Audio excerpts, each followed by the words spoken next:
is up, you guys? Welcome back to my channel, and this is actually going to be my last video of 2022, and I kind of wanted to have a sit down video on my goals for the new year 2023, and all of that encompasses health, fitness, wellness, all that kind of stuff in my life. And of course, you guys know that I am a student to become a registered dietitian, and we learn a lot about how to counsel patients in making realistic, attainable, sustainable goals. So I definitely used a lot of those skills that I learned from school to sit down and really plan out my year next year when it comes to health, fitness, and wellness, things like that. So I hope that you guys can take some tips and tricks and kind of see a common thread of how I holistically make these goals and how I achieve them, how I'm going to track them, measure them, all that kind of stuff in this video. So without further ado, I am going to get into the video. So the first thing that I did when I sat down and really thought about my goals for 2023 is thought about my whole year, you know, in its entirety. What does my year look like next year? And honestly, my year for 2023 is going to be full of a lot of newness, a lot of changes and things that I've never done before. For example, next semester, the spring semester, is going to be my last semester of undergraduate. It's going to be my hardest semester.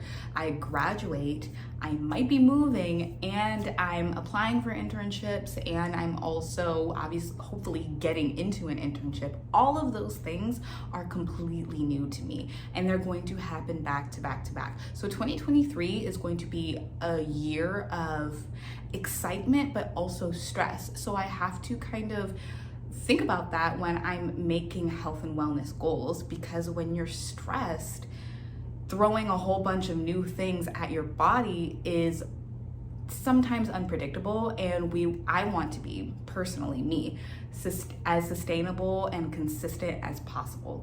That is the name of the game for me this year when it comes to health and wellness things. Now, in the past, I have definitely gone through a few cycles of a weight loss and then a weight gain phase. Like, that's how I usually did it. I did it maybe 1 to 2 times a year, where I would dedicate a few months to losing weight and then maybe a few months of trying to put on more muscle and eating in a surplus and things like that. And I would just kind of cycle back and forth when I felt like it. But now that I am going to be running around like a chicken with its head cut off, I need some type of stability. So that brings me to my overall goal that kind of trickles down into some of my other goals.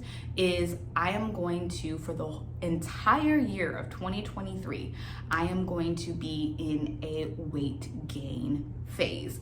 Now, what that means for me is, to be more specific, it's more of a muscle gain or a lean bulk. Sometimes you'll hear that term, where I'm just eating in a calorie surplus so I can gain some more muscle. And the reason why I chose that goal was because in 2022, and to be completely honest, in 2021, I fell off of my routine. I fell off really, really hard, and I was consistent in going to the gym, but I was really going through the motions. I wasn't pushing myself. I was being really complacent, things like that. And I felt like I lost a lot of progress, whether that be actual muscle mass, which I did lose a good amount of muscle mass, and also just this sense of pushing myself. I feel like I lost that as well. So I want to definitely get that back in 2023. And I thought that,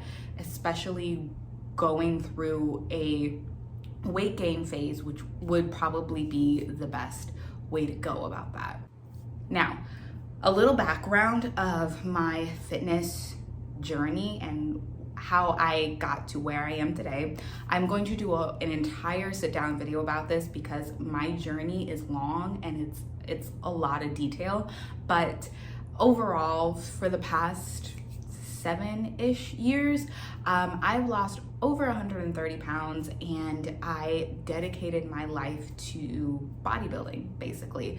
And I love bodybuilding. I was actually supposed to do a bodybuilding prep in 2019, and I got a little sick. Again, I will probably explain this in a lot more detail in another video, but I got a little sick, which prevented me from continuing my prep to a bodybuilding stage. So that was a little bit frustrating. That was the most consistent and most dedicated I've been to my journey, which was in 2019 is when I had a coach, I was consistent, and then just life happened and I got sick and I needed to stop. I needed to listen to my body. Again, I will talk about that later, but I bring this up because the way that I train, when I talk about muscle gain, I'm not just going to slab on a whole bunch of muscle everywhere and it's just like, I'm gonna lift however I want to and I'm just gonna lift heavy.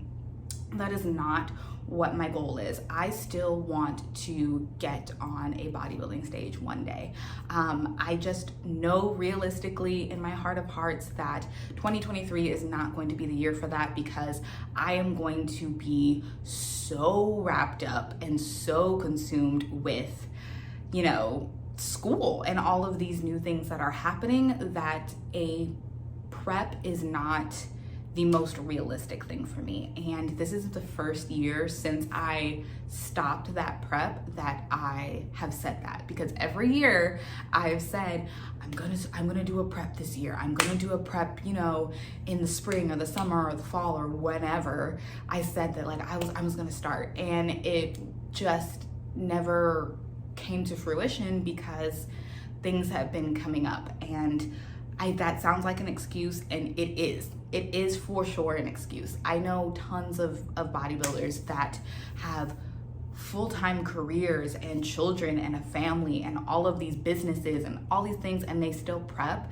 But I am making the choice to say I cannot give it my all in 2023, unfortunately. So I am not going to prep. However, I am still going to set myself up for success when I do eventually get on stage. So I know in my body and my composition, I have some weak points.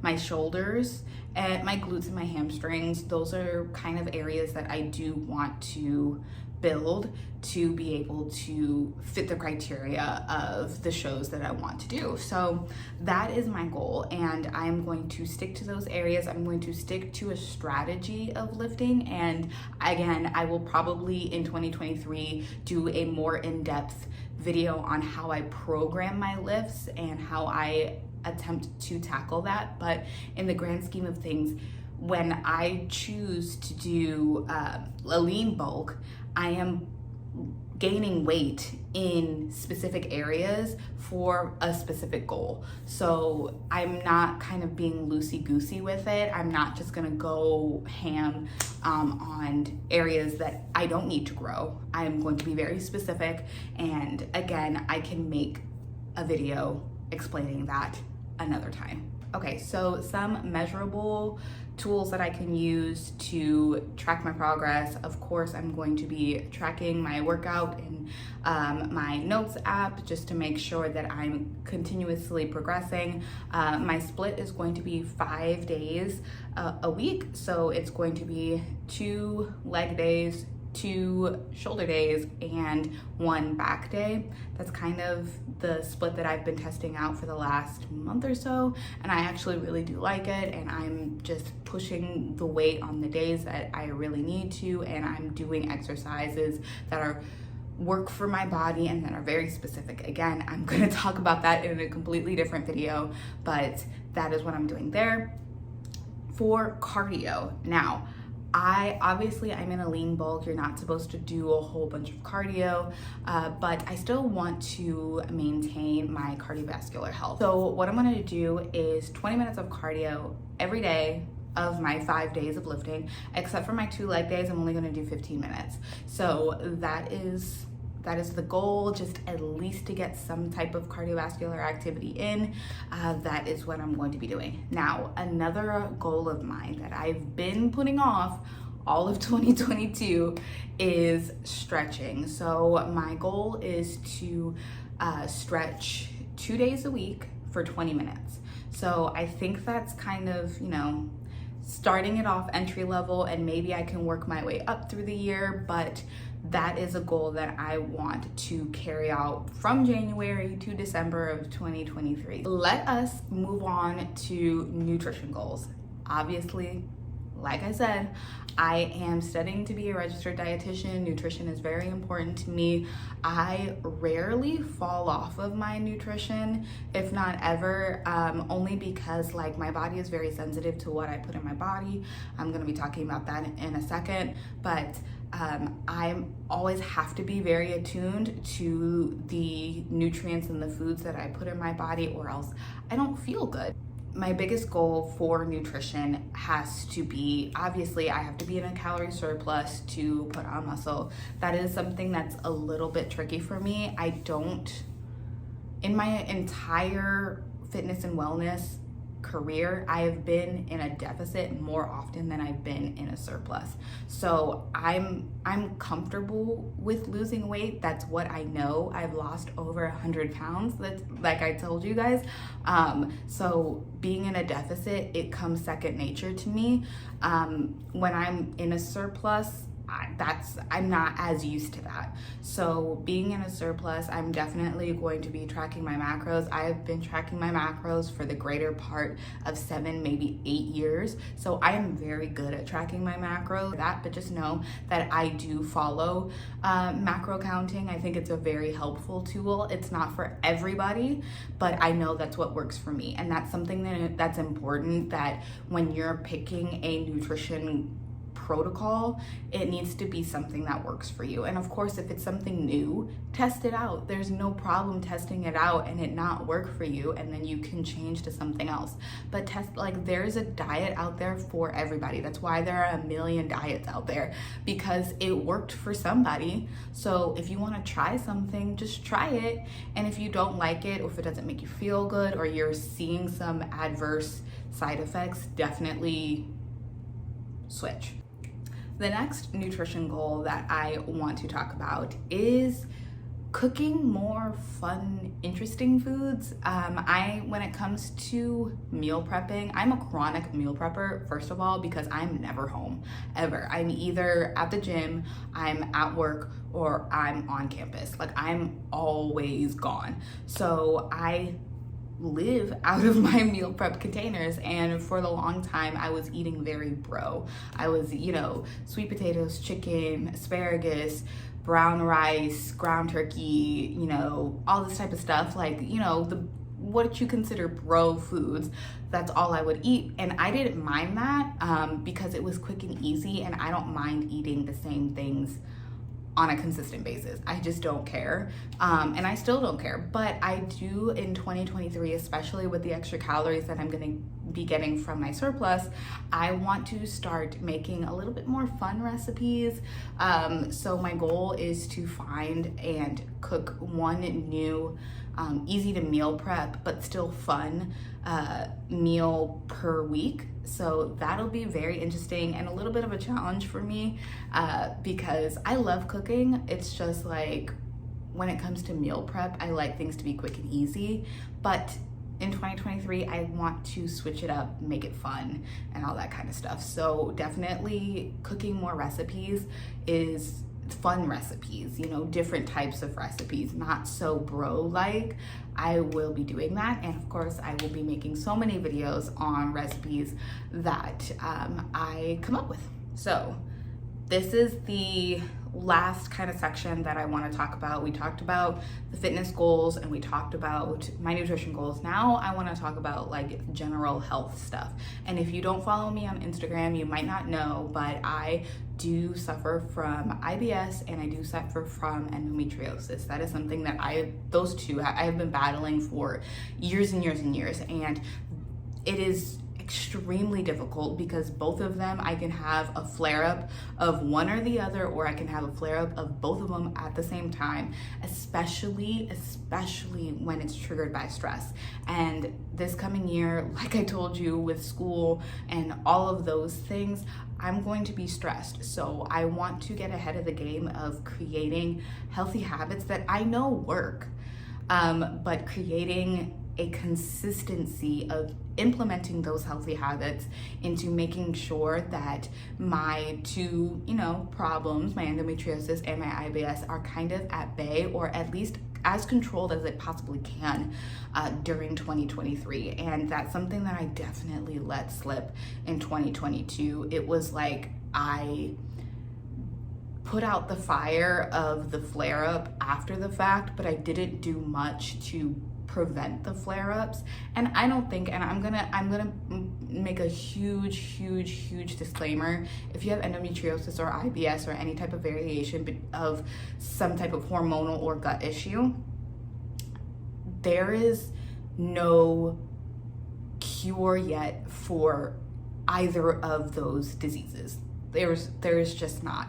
For endometriosis, you can absolutely get surgery. I got a surgery to get some of my endometriosis removed in 2018. I got a surgery to get some of my endometriosis out. My OBGYNs unfortunately was like, it probably will grow back, and it definitely has. Maybe not to the same severity, but it definitely has grown back. So I am still dealing with my endometriosis and IBS. For both symptoms, you can definitely take medications. I am not on any type of prescription medication for, those things, but it is a route that you can take, but it does not cure the disease. It helps with managing the symptoms. So things that may work for me and my symptoms may not work for you, but I know from the past couple of years what really helps to make sure the flare-ups aren't as bad. So a few of those are going to be: one, monitoring my sleep schedule. Getting enough sleep is extremely important, especially when it comes to my IBS. I have found that, like, if I get, I would say, less than 6 hours of sleep consistently, my stomach starts to flare up really badly. So definitely trying to get my 8, hopefully 9 hours of sleep every single day on a consistent basis. That is something that will greatly help my IBS for sure. Another thing that has helped me in the past with both my endometriosis and my IBS is controlling my caffeine consumption. Now, I know that drinking, artificial sweetener, caffeinated beverages like energy drinks and like pre-workout, those things are terrible for my gut specifically. If you have endometriosis or any type of gut issue and you can handle those things, great, amazing. I cannot. But so cutting those things out, making sure that I am not reaching for those convenient things, are definitely going to be something that I try to stick to as much as possible. Now, when it comes to, I know I say this every single year, and when it comes to midterms and finals week, I throw it out the window and I just grab whatever I can to stay awake so I can study. But this year I am making it a habit, and I'm just saying it right now, it's a goal that, like, drinking carbonated, caffeinated, energy drinks and pre-workout, I'm not going to be doing this year at all, because I know how it affects my gut. I know how it affects my hormones. So it's just being cut out. Now, I do drink coffee. Coffee does not affect me nearly as badly as those things that I mentioned. So I will be drinking that. But even like coffee, I'm not going to like swim in coffee every day, So I will drink 2 cups max. Like I have an espresso pod, so I'll do 2 pods a day max, and that will be the limit of my caffeine consumption. The last thing when it comes to my diagnosis of both my endometriosis and my IBS, taking the right supplements. Now again, huge disclaimer. There are no supplements, herbal, vitamin, mineral, whatever, that's going to cure IBS or endometriosis at all. There's none. But I have noticed that there are a couple of supplements that personally help me kind of manage my symptoms. And when I take those things, like for example, my endometriosis pain isn't as bad, or I can go to the bathroom regularly with my IBS because I have IBS-C, which is constipation. Like those things, like I notice that if I take my supplements on a regular basis, that those things are a little bit easier for me. So those I will probably make a separate video on the supplements that I take on a daily basis to help with those things. But those 3 things, those main points, I guess, that's sleep, caffeine consumption, and the supplements, those I'm going to try to be very consistent with. And the last kind of topic of general health is obviously my mental health. Now that could be an entirely separate video. It could be like its own thing. And the reason why I kind of just want to touch base on this is because mental health is as important as physical health. Like I will say that right now, like your mental health, the way that you view life, the way that you move about life, the way that you talk and view yourself is very important. Now, the reason why I want to say this is because I'm still trying to figure out the best tools that my brain likes and my brain works best with. Like I tried journaling in 2022 and I was pretty consistent with that for a couple of months. I fell off of it. I need to start doing that again, but that's a time sucker, you know? So like things like that. Therapy I did in 2022, I have to bring that back.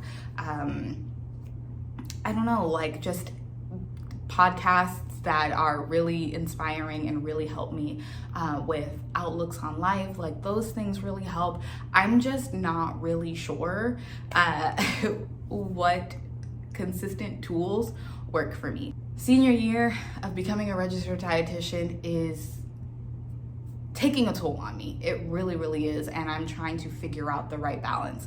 But it's basically like mental health, it's TBD, it's to be determined, and I will definitely make a video on some healthy practices that I have adapted.